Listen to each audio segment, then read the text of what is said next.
Good morning friends, स्वागत है आपका अपने यूट्यूब चैनल एस्पिरेशन क्लासेस में। दिस इज़ पूजा वर्मा। दोस्तों, आज है 23 सितंबर 2022। मैं आपके लिए 23 सितंबर 2022 से रिलेटेड डेली करंट अफेयर्स से कुछ बहुत ही महत्वपूर्ण और यूजफुल क्वेश्चंस लेकर के आई हूँ। दोस्तों, मैंने आज के अपने इस वीडियो में जितने भी क्वेश्चन लिए हैं सभी क्वेश्चन इंपॉर्टेंट एंड सेलेक्टिव हैं। आप किसी प्रकार के एग्जाम की तैयारी कर रहे हैं, उन सभी एग्जाम्स के पॉइंट ऑफ व्यू से हमारा आज के सेशन आपके लिए बहुत ही यूजफुल और हेल्पफुल रहने वाला है। लेकिन दोस्तों, उससे पहले यदि आप हमारे चैनल पर नए हैं और पहली बार विजिट कर रहे हैं तो हमारे चैनल को सब्सक्राइब करके बेल आइकन को प्रेस कर लें, जिससे हमारा आने वाला हर वीडियो आप तक सबसे पहले पहुंचे। दोस्तों, 23 सितंबर का करंट स्टार्ट करने से पहले हम कल का यानी कि 22 सितंबर का रिवीजन करेंगे, क्योंकि दोस्तों रिवीजन करने से हमारे क्वेश्चन की जो फ्रीक्वेंसी होती है वो हमें लर्न रहती है। तो दोस्तों, हमारा कल का पहला रिवीजन का प्रश्न है, प्रियदर्शनी अकादमी के प्रतिष्ठित स्मिता पाटिल मेमोरियल पुरस्कार 2022 से किसे सम्मानित किया गया है? तो दोस्तों, आलिया भट्ट को प्रियदर्शनी अकादमी के प्रतिष्ठित स्मिता पाटिल मेमोरियल पुरस्कार 2022 से सम्मानित किया गया है।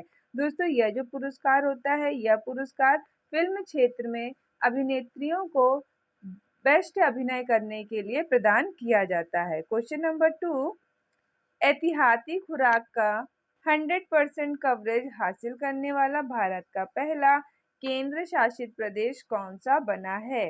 तो अंडमान निकोबार द्वीप समूह एहतियाती खुराक का 100% कवरेज हासिल करने वाला भारत का पहला राज्य केंद्र शासित प्रदेश बन गया है। क्वेश्चन नंबर 3, सैफ महिला फुटबॉल चैंपियनशिप 2022 का खिताब किसने जीता है? तो बांग्लादेश की टीम ने सैफ महिला फुटबॉल चैंपियनशिप 2022 का खिताब अपने नाम किया है। दोस्तों, आपने कमेंट बॉक्स में कमेंट करके हमें बताना है कि SAFF का फुल फॉर्म क्या होता है। क्वेश्चन नंबर 4, विश्व शांति दिवस 2022 कब मनाया गया है? तो दोस्तों, 21 सितंबर 2022 को विश्व शांति दिवस मनाया गया है। दोस्तों, जो ये विश्व शांति दिवस है ये प्रतिवर्ष 21 सितंबर को ही मनाया जाता है। क्वेश्चन नंबर 5, किस देश के शोधकर्ताओं ने दुनिया में पहली बार माया नामक जंगली आर्कटिक भेड़िया को सफलतापूर्वक नकल यानी कि उसकी क्लोन बनाई है? तो दोस्तों, चीन देश के शोधकर्ताओं ने जो ये जंगली भेड़िया है जो कि आर्कटिक जंगलों में पाया जाता है, उसको उन्होंने एकदम सेम टू सेम क्लोन को बनाने में सफलता हासिल की है। क्वेश्चन नंबर 6, सिनेमा के सबसे प्रतिष्ठित पुरस्कार जो कि कौन सा है दोस्तों? ऑस्कर अवार्ड 2022 के लिए 22-23 के लिए भारत की ओर से किस फिल्म को नामांकित किया गया है? तो ये फिल्म रही है छेलो सो, जो कि दोस्तों गुजराती फिल्म है ये। तो क्वेश्चन नंबर 7, महाराष्ट्र सरकार ने दौलताबाद किले का नाम बदलकर नया नाम क्या रखने की घोषणा की है? तो दोस्तों, दौलताबाद किले का अब नया नाम हो जाएगा देवगिरी किला। क्वेश्चन नंबर 8, चमड़ा उद्योग कौशल विकास के लिए इस खेल नामक ऐप को किसने लॉन्च किया है? तो दोस्तों, इस खेल को नामक जो ऐप को लॉन्च किया गया है, इसे लॉन्च करने वाले हैं धर्मेंद्र प्रधान, जो कि दोस्तों कौन है? ये एक केंद्रीय शिक्षा मंत्री हैं। क्वेश्चन नंबर 9, भारतीय सेना दुनिया के लिए सबसे ऊंचे युद्ध क्षेत्र 19,061 फीट पर सैटेलाइट ब्रॉडबैंड आधारित इंटरनेट सेवा शुरू की है। तो दोस्तों, सियाचिन ग्लेशियर पर जो कि 19,061 फीट की ऊंचाई पर है, यहाँ पर इन्होंने सैटेलाइट ब्रॉडबैंड आधारित इंटरनेट की सेवा को शुरू किया है, जो कि दोस्तों कौन सी है? BSNL की है। दोस्तों, यदि अभी तक आपने इन्हीं क्वेश्चंस को फुल डिटेल इंपॉर्टेंट फैक्ट के साथ नहीं पढ़ा है तो आप हमारे प्रीवियस वीडियो में विजिट कर सकते हैं। हमने अपने प्रीवियस वीडियो में इन्हीं क्वेश्चंस को विद इम्पॉर्टेंट फैक्ट के साथ पढ़ाया है। आई होप सो आपको हमारा प्रीवियस वीडियो भी जरूर पसंद आएगा। तो visit in my channel and see this video.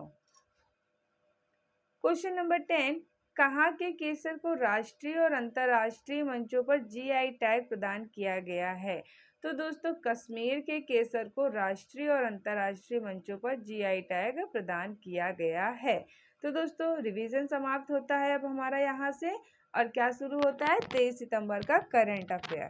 तो हमारा आज का पहला प्रश्न है, पहले भारत ग्रैंड प्रिक्स 2023 यानी कि मोटो जीपी दो पहिया चैंपियनशिप रेस की मेजबानी कौन सा शहर करेगा? तो ये कौन सा शहर करेगा? Greater Noida, Uttar Pradesh. Important point देखते हैं। तो ग्रेटर नोएडा भारत की पहली मोटो जीपी विश्व championship race Bharat grand 2023 की मेजबानी करेगा। इस प्रतियोगिता में 19 देशों के प्रतिभागी हिस्सा लेंगे, जिससे देश में रोजगार के अलावा पर्यटन और व्यापार को बढ़ावा मिलेगा। क्वेश्चन नंबर 2, उच्च रक्तचाप नियंत्रण पहल के लिए किस देश ने UN inter agency task force और WHO प्राथमिक स्वास्थ्य देखभाल पुरस्कार 2022 को जीता है? तो इसे जीतने वाले हैं दोस्तों Bharat. Option number B is the right answer. तो भारत ने इंडिया हाइपरटेंशन कंट्रोल इनिशिएटिव पहल के लिए इनिशिएटिव टास्क फोर्स और संयुक्त राष्ट्र प्राथमिक स्वास्थ्य देखभाल पुरस्कार 2022 को जीता है। भारत उच्च रक्तचाप नियंत्रण पहल 2017 में शुरू की गई थी। इसका उद्देश्य रक्तचाप में वृद्धि के प्रयास में सापेक्षिक रूप से 25% की कमी लाने के लिए लक्ष्य को हासिल करना है। दोस्तों, यदि हम बात करें कि विश्व उच्च रक्तचाप दिवस यह कब मनाया जाता है, तो दोस्तों प्रतिवर्ष 17 मई को विश्व उच्च रक्तचाप दिवस मनाया जाता है। आपके एग्जाम के पॉइंट ऑफ व्यू से ये क्वेश्चन बहुत इंपॉर्टेंट हो जाता है। आप अपने नोट्स में इस पॉइंट को हाईलाइट करके लिख सकते हैं। क्वेश्चन नंबर 3, संयुक्त राष्ट्र महासभा की 77वीं बैठक कहाँ आयोजित हुई है? तो दोस्तों इसका आयोजन कहाँ हुआ है? इसका आयोजन हुआ है न्यूयॉर्क, अमेरिका में। इम्पॉर्टेंट पॉइंट से क्वेश्चन को और देखते हैं। तो संयुक्त राष्ट्र महासभा की 17वीं बैठक में विश्व में बढ़ती भुखमरी की समस्या के समाधान के लिए निर्णायक कार्रवाई करने के बारे में वैश्विक नेताओं ने विचार विमर्श किया है। 77वीं बैठक संयुक्त राष्ट्र महासभा की अध्यक्ष कौन है? कशाबा कोरोसिक। भारत की तरफ से अध्यक्षता कौन कर रहे हैं? एस जयशंकर। जो कि दोस्तों ये जो एस जयशंकर है ये कौन है? ये केंद्रीय विदेश मंत्री हैं। दोस्तों यदि हम संयुक्त राष्ट्र महासभा की इस वर्ष की थीम की बात करें तो इस वर्ष की थीम रही है a watershed movement transformative solution to interlocking challenges. आपने थीम को बिल्कुल नहीं भूलना है। क्वेश्चन नंबर 4, केंद्र सरकार ने पीएम केयर फंड का नया ट्रस्टी किसे नियुक्त किया है? तो हमारे इस प्रश्न का राइट आंसर हो जाएगा ऑप्शन नंबर डी, उपर्युक्त तीनों को। यानी कि करिया मुंडा जो कि कौन है? लोकसभा के पूर्व डिप्टी स्पीकर हैं। रतन टाटा वरिष्ठ उद्योगपति हैं। केटी थॉमस जो कि सुप्रीम कोर्ट के पूर्व न्यायाधीश हैं। इन सभी को केंद्र सरकार ने पीएम केयर्स फंड का नया ट्रस्टी नियुक्त किया है। पीएम केयर्स फंड की स्थापना कोविड-19 महामारी के कारण उत्पन्न हुई किसी भी आपातकालीन परिस्थिति में मदद मुहैया कराने और प्रभावित लोगों को सहायता प्रदान करने के लिए की गई थी। वित्त वर्ष में पीएम केयर फंड में लगभग 7,032 करोड़ रुपए जुटाए गए थे। क्वेश्चन नंबर 5, विश्व राइनो यानी कि गैंडा दिवस कब मनाया जाता है? तो दोस्तों हमारे इस प्रश्न का राइट आंसर हो जाएगा ऑप्शन नंबर ए, 22 सितंबर।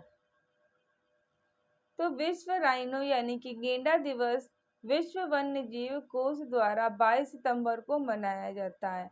यह विश्व दिवस एशिया और अफ्रीका में रहने वाले 5 गेंडों की प्रजातियों के खतरे के बारे में जागरूकता पैदा करने के लिए मनाया जाता है।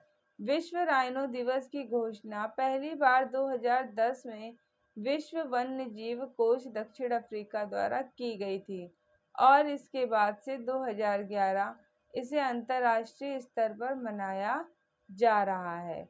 दोस्तों यदि हम वर्ष 2022 की थीम की बात करें तो इस वर्ष की थीम रही है 5 राइनो स्पेसीज फॉर एवर।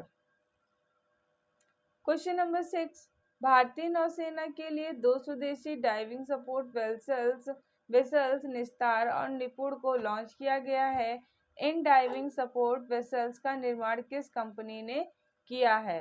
तो इस वेसल्स कंपनी का निर्माण किसने किया है?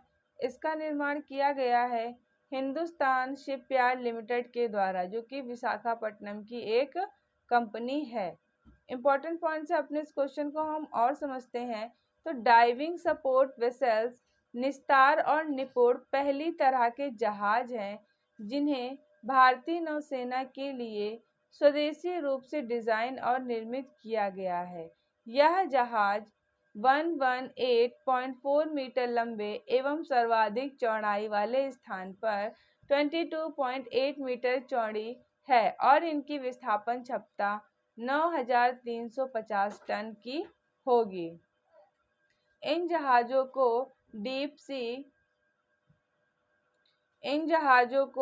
डीप सी डाइविंग ऑपरेशन के लिए भी तैनात किया जाता है। हमारे इस प्रश्न में बात हुई है इंडियन नेवी की। तो इंडियन नेवी से रिलेटेड इंपॉर्टेंट पॉइंट देखते हैं। इसका मुख्यालय कहाँ है? नई दिल्ली। नौसेना दिवस कब मनाया जाता है? 4 दिसंबर को। नौसेना प्रमुख कौन है? आर हरि कुमार।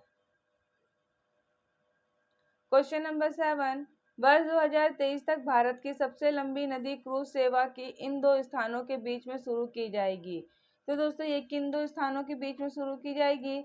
इसे शुरू किया जाएगा वाराणसी उत्तर प्रदेश और बोगीबील असम के बीच में। क्रूज सेवा 4000 किलोमीटर से भी लंबा सफर तय करेगी और गंगा भारत बांग्लादेश प्रोटोकॉल मार्ग यानी कि IBPR एवं ब्रह्मपुत्र नदियों से होकर गुजरेगी। इस क्रूज सेवा के शुरू होने से असम के लोग व्यापार एवं पर्यटन से जुड़ी आजीविका के अलावा माल वाहन को भी बढ़ावा देने में नदी जल मार्गों का इस्तेमाल कर पाएंगे। Question number 8, goalkeeper global goals पुरस्कार 2022 से किसे सम्मानित किया गया है? तो दोस्तों ये सम्मानित किया गया है उपर्युक्त सभी को, यानी कि option number E is the right answer. Zara Joya Afghanistan के, वेनेसा नकाटे युगांडा के और राधिका बत्रा भारत की, उर्सुला वेंडेर जो कि लेयन की प्रमुख हैं। इंपॉर्टेंट पॉइंट से क्वेश्चन को और देखते हैं। तो bill and Melinda Gates foundation ने भारत की राधिका बत्रा, अफगानिस्तान की जारा जोया, युगांडा की वेनेसा नकाटे और यूरोपीय संघ की प्रमुख उर्सुला वेन डेर लेयन को संयुक्त राष्ट्र के सतत विकास लक्ष्यों को प्राप्त करने की दिशा में उनके असाधारण कार्य के लिए गोलकीपर ग्लोबल गोल्स पुरस्कार 2022 सम्मानित किया गया है। क्वेश्चन नंबर 9, मोरक्को के माराकेस में आयोजित विश्व पैरा एथलेटिक्स ग्रैंड प्रिक्स 2022 में भारतीय एथलीटों ने कुल कितने पदक जीते हैं? तो ये जीते हैं कुल 19 पदक। Option number B is the right answer. Bharat ने मोरक्को के मराकेस आयोजित विश्व पैरा एथलेटिक्स ग्रैंड प्रिक्स 2022 में 19 पदक जीते हैं, जिनमें से 8 स्वर्ण, 8 रजत, 3 कांस्य पदक शामिल है। पैरा एथलेटिक्स के इतिहास में यह पहली बार था कि मोरक्को ने विश्व पैरा एथलेटिक्स ग्रैंड प्रिक्स की मेजबानी की है। विश्व पैरा एथलेटिक्स अंतर्राष्ट्रीय पैरालंपिक समिति के तहत रेगुलेट होता है, जिसका मुख्यालय बार्न, जर्मनी में स्थित है। क्वेश्चन नंबर 10, भारत और किस देश के तटरक्षक बल के बीच अभ्यास 01-2022 नामक संयुक्त अभ्यास आयोजित हुआ है? तो ये आयोजित हुआ है अमेरिका कंट्री के बीच में। इंपॉर्टेंट पॉइंट देखते हैं। तो यह अभ्यास तटरक्षक बलों के एक दूसरे की क्षमताओं से परिचित कराने, समुद्री खोज के बचाव, बोर्डिंग संचालन और अन्य समुद्री कानून प्रवर्तन कर्तव्य के क्षेत्र में अंतर संचालन को बढ़ाने की दिशा में उनके कार्य स्तर के संबंधों को मजबूत करने के लिए केंद्रित था। दोस्तों यदि हम इसके आयोजन स्थल की बात करें तो आयोजन स्थल इसका कहाँ था? चेन्नई। दोस्तों इस तरह से हमारा करंट का सेशन यहाँ पर समाप्त होता है। आई होप सो आपको हमारा ये सेशन पसंद आया होगा। यदि अभी तक आपने हमारी वीडियो को लाइक नहीं किया है तो जल्दी से हमारी वीडियो को लाइक हिट जरूर करें। तो दोस्तों अब यहाँ से हमारी वीडियो का एक नेक्स्ट पार्ट स्टार्ट होता है, जो कि क्या है? आज का डेली स्टैटिक जीके का सेट। डेली स्टैटिक जीके के सेट में हम आपके लिए टोटल 5 क्वेश्चन लेकर के आते हैं। आई होप सो आपको हमारा ये छोटा सेशन जरूर पसंद आता होगा। आपको हमारा ये सेशन कैसा लगता है? अपना फीडबैक हमारे कमेंट बॉक्स में जरूर बताएं। क्वेश्चन नंबर 1, उत्तरी प्रशांत महासागर में अंतरराष्ट्रीय तिथि रेखा के विचलन का क्या कारण है? तो एल्यूशियन द्वीप समूह उत्तरी प्रशांत महासागर में अंतर्राष्ट्रीय तिथि रेखा के विचलन का कारण होता है। क्वेश्चन नंबर 2, बांग्लादेश द्वैत शासन को किसने समाप्त किया था? तो वॉरेन हेस्टिंग्स ने बांग्लादेश द्वैत शासन को समाप्त किया था। क्वेश्चन नंबर 3, जॉर्डन और इजराइल के मध्य कौन सा सागर स्थित है? तो मृत सागर जो है वो जॉर्डन और इजराइल की कंट्री के बीच में सिचुएटेड है। क्वेश्चन नंबर 4, विश्व के सबसे लंबे जलमग्न कैनियन कहाँ पाए जाते हैं? तो बेरिंग सागर में विश्व के सबसे लंबे जलमग्न कैनियन पाए जाते हैं। क्वेश्चन नंबर 5, विद्युत प्रेस का आविष्कार किसने किया था? तो हेनरी सीले के द्वारा विद्युत प्रेस का निर्माण किया गया था। तो दोस्तों इस तरह से आज की वीडियो में हमने क्या पढ़ा, हमने कल का रिवीजन किया, फिर 23 सितंबर 2022 से रिलेटेड डेली करंट अफेयर के क्वेश्चंस को पढ़ा, फिर आज का डेली स्टैटिक जीके का सेट हमने पढ़ा। इस तरह से हमारा वीडियो यहीं पे समाप्त होता है। आई होप सो आपको हमारा वीडियो पसंद आया होगा। अंत तक हमारे साथ बने रहने के लिए आपका बहुत बहुत धन्यवाद। तो चलिए मिलते हैं आपसे अपने अगले वीडियो में, तब तक के लिए थैंक यू।